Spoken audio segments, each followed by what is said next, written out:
chicken? Well, this is sort of like that. Now, it's really a story about Babba Knobby Knees. You remember her? She's the one that gave me Roscoe. Well, Babba Knobby Knees doesn't like anybody, and nobody likes her. So she's always moving whenever anybody comes into the bog where she lives. Babba Knobby Knees never washes her hair. She's got spiders and spider webs in her hair. Babba Knobby Knees never washes her clothes, and she's got centipedes in all the pockets. Babba Knobby Knees never washes her socks, and she's got slugs climbing in and out of holes in her toes. And Babba Knobby Knees has one eye in the center of her forehead, and she takes it out and leaves it places to keep an eye on people. Babba Knobby Knees, as I said, doesn't like anybody and nobody likes her. So she decided one day that she was tired of moving all the time. And she decided to do what her friend, Babba Spindleshanks, did. Babba Spindleshanks built her house on top of a great big giant pair of chicken legs. Well, chickens aren't very good in a swamp. So she decided, I can use a frog, because frog legs taste just like chicken. So she got a nice big frog, and she put a spell on it. And that frog started to grow. But it didn't grow like a frog grows, it grows like a tree grows. It got taller and taller and taller and taller still, until it was almost as tall as this whole doorway. And then she did another magic spell, and his body started to swell up like a balloon. And it got bigger and bigger and bigger, and she thought it was going to pop, but it didn't. And the frog looked down, and he's got this great big body and these long, long, long legs, and he decided he liked that a whole lot. So then Babba Knobby Knees pointed right to his middle, said another magic word, and a hole opened up in the frog's stomach. And the frog looked down, but it didn't hurt a bit, and in fact he was as hollow inside as a Halloween pumpkin. And when the hole got as big as Babba, she motioned him to kneel down, and he did, and she climbed right inside the frog. And she looked around and said, well, this will make a very good house indeed. Just needs a few more things. So she reached in her pocket, and she got some blue sawdust, and she blew it at that great big hole, and it filled in with blue wood, and made a beautiful blue door with a doorknob right in the middle. And then she says, now I need windows. So she pointed to either side, and a little hole opened up here, and a little hole opened up there for windows. And she pointed to the back, and another little hole opened up. She says, that looks just about right. She took some sand from her pocket, and she blew it at the window over there, and it filled in with ruby red glass. And she blew at the window back there, and it filled in with beautiful yellow topaz glass. And she blew at the window over there, and it filled in with beautiful emerald green glass. My tongue doesn't work very well today, so find it hanging around. Somebody's tongue hanging around on the ground. Would you give it to me, please? I'll take this one out and put that one in. I would appreciate that. Thank you very much. So anyway, she says, okay, now we need a nice flat floor. She stamped around and stamped around and stamped around and made a flat floor. And then she moved in her bed and her table and her chairs and her stove and all of her pretty things. And nobody would ever bother her again, because anytime anybody moved close, she could just say to the frog, come frog, and the frog would follow her to a new place where no people were. And she thought she would live happily ever after. And she almost did, except for the cat. Now I have to ask you a question. If you were a cat, and somebody came to you and said, what's your name? What would you say?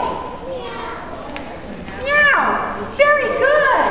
Yes, cats have a rather limited vocabulary. So this was a cat named Meow, who had been lost in the bog for days and days and days and days. And he was so hungry. All of a sudden, he smelled something wonderful. He smelled something delicious. He smelled chicken! And not just a little chicken, he smelled a whole lot of chicken. Well, he stuck up his nose and he put up his tail right behind him, and he ran as fast as he could, following that smell. He ran past some oak trees. He ran past some maple trees. He ran past some willow trees. He ran past some green trees. Green trees? Stopped and looked up, and those weren't trees at all. Those were frog legs. Well, Meow had always heard that frog legs tasted just like chicken, so that must have been what he was smelling.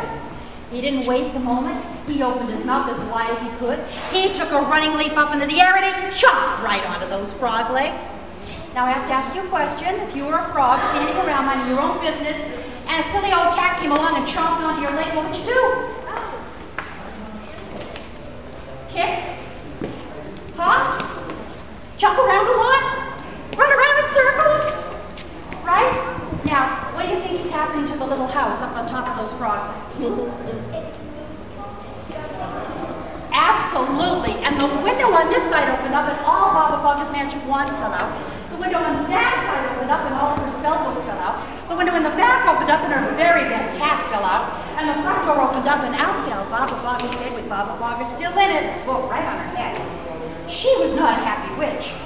She went up to that cat and she said, "Cat, why are you biting my frog legs?" And the cat said, she says, "Cat, I'm asking you a question and I want an answer. Why are you biting my frog legs?" And the cat said, she says, "Cat, if you won't talk to me, it must be because you don't like me. Well, I don't like you either." And she took that cat and she mushed him up and put him in her wishing pot. And she said, "I wish you to be gone." Poof! And she thought she was rid of the cat. The cats are magic too, you know. He just wished himself right back out of that pot. Came back. Cat came back, she thought it was a dog, but the cat came back and just stayed away. And it ran back, hungry than ever, with its mouth wide open. And it took a running leap, and it leaped in the air, and it chomped right back onto those frog legs again. What do those frog legs do? Jump, jump, jump. And what happened to the little house on top? And the window opened up on that side, and all of Babba Baga's teacups fell out. And the window on that side opened up, and her very best teapot fell out. And the window opened up in the back, and all her silver spoons fell out. And the front door opened up, and out fell Babba Baga, still in her bed, right on her head. Boom. Now she was getting angry. She went over to the cat, and she grabbed it. She says, "Cat, why are you biting my frog legs?" And the cat said, she says, "Cat, I'm going to give you one more chance. Tell me right now why you are attacking my house." And the cat said, she says, "Cat, if you won't talk to me, it must be because you don't like me. Well, I don't like you either." And she took the cat and got on her broomstick and flew to the other side of the bog. And she got off her broom and she put down that cat and she says, "Cat, you better not come back. And just to make sure you don't, I'm going to keep my eye on you." And she took out her magic eye and she left it on the path right next to that cat. Then she got back on her broom and she flew away home. And I've been telling you how hungry this kitty cat was. This was a really hungry cat. What do you suppose he did with that magic eye? Next question. How do you think a witch's eyeball tastes? Chicken. No, didn't taste like chicken at all. It was so bad that Meow just swallowed it quick rather than chewing it up. And all of a sudden, the only thing that Babba Knobby Knees could see was the inside of a cat's stomach. And it was not a pretty sight. And she could only hope that that cat would come back. And sure enough, the cat came back the next day. The cat came back, and Shaw was gone. The cat came back just to stay away. And he was hungrier than ever. And he raced back with his mouth open, ready to leap up on those legs again. And Babba Knobby Knees caught him and said, "Cat, don't do it, please, don't do it. Tell me, why are you biting my frog legs?" And the cat said, she says, "Cat, I'm going to give you one more chance. Why are you attacking me?" And the cat said, she says, "Cat, can't you say anything else but meow?" And the cat said, she says, "Wait a minute." She says, "You're a cat. You can't say anything else but meow, can you?" And the cat said, so Babba Knobby Knees did a spell on herself so she could speak cat. And then she said to the cat, "Meow," which means, "Why are you biting my frog legs?" And the cat said, which means, "I'm hungry, you silly witch." Babba said, "Meow," which means, "If I feed you, will you stop biting my house?" And the cat said, which means, "All right." And then she said, and meow, which means, "Will you give me back my magic eye?" And the cat said, so Babba took her wishing pot, wished it full of beautiful fried chicken legs. And Meow did what every cat knows how to do with a hairball. He just went, coughed up her eyeball, nice and neat. She picked it up and wiped it off on her dress and stuck it back in her head. And Meow went and ate every single chicken leg in the pot of fried chicken. And then Baba Vaga suddenly thought of something bad. She says, I just made a mistake. I fed a stray cat. She says, I'm never going to get rid of you now, am I? And the cat said, so Meow moved in with Babba Knobby Knees in the house on frog legs. And they lived happily ever after, or at least as happy as you would be with a witch that never washes. And she never tried to get rid of that cat again because, ready?